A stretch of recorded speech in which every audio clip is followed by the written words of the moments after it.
Hey guys, Youngblood with you, back from vacation, and what I wanted to do today was actually talk to you a little bit about the weapon mount changes that came out really about a month ago.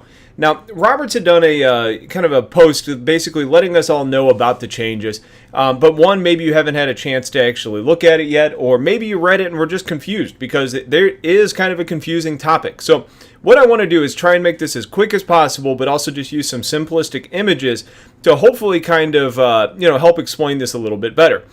Now, everything you add to a hardpoint is going to impact the size of weapons that you can put on it.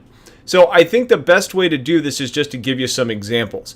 And when we start talking about item ports, that's basically going to be different things that you're adding on to that hardpoint that's going to be detracting from its overall size. So in this first example, let's talk about a size 1 hardpoint. Now, there's only going to be one item port available. So what that means is that you're only going to be able to equip a fixed size 1 weapon. Now, what that's going to mean is you're not going to be able to equip a gimbaled weapon on any weapon mount and any hardpoint that's below a size 2. Size 2 is the starting point. For a size 2 hardpoint, you got a couple options. You can either slap a fixed size 2 weapon on there because the size 2 takes up both item ports, or you could do a gimbal mount for one item port and a size 1 weapon for the other one. 1 plus 1 equals 2. All of a sudden you're seeing the gimbal starting to impact the size of weapons. Now, in the case of an unmanned turret, the turret acts like a gimbal, so it takes up one slot. What this means is that you can either have one size 2 weapon or two size 1 weapons.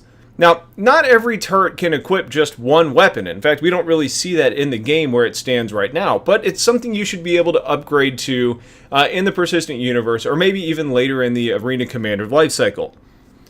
Then when we start talking about man turrets, having a gunner is going to remove another spot.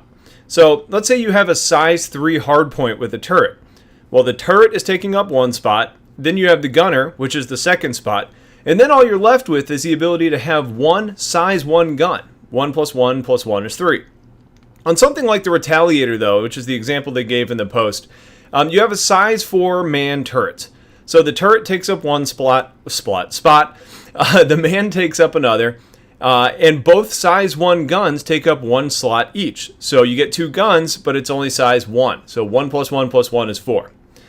The Cutlass in the holotable right now currently has a size 6 turret slot. So in this example, the turret is 1 slot, the man is another slot. So we're at 2. Then you add on 2 size 2 weapons for 4, giving you a total of 6. So that's going to be kind of the general rule of thumb, and it's probably worth noting that not everything in the game is currently set up. There's probably going to have to be a balance pass by either changing sizes as far as the stats go, or maybe changing what sort of weapons are actually fixable or able to be fixed on each certain ship. On top of that, CIG's referred to the pipe system, and it's something that's in place to really limit the options that are available. For example, the Cutlass has a size 6 turret slot in the holotable, but does that mean it should be able to put a fixed size 6 gun on it? Probably not. It's probably not going to have the heatsink tubes, the power intake options, or whatever else the tubes are going to incorporate to support a size 6 weapon. So hopefully that kind of explains what they're actually planning on doing. I wanted to keep this really simple, but if you have more questions, please feel free to get them in, and I'll do my best to answer them. If you look in the description, I'll put a link to the post that Roberts put up, kind of explaining this all from the beginning. So stay tuned for more. Have yourselves a wonderful day, and take care.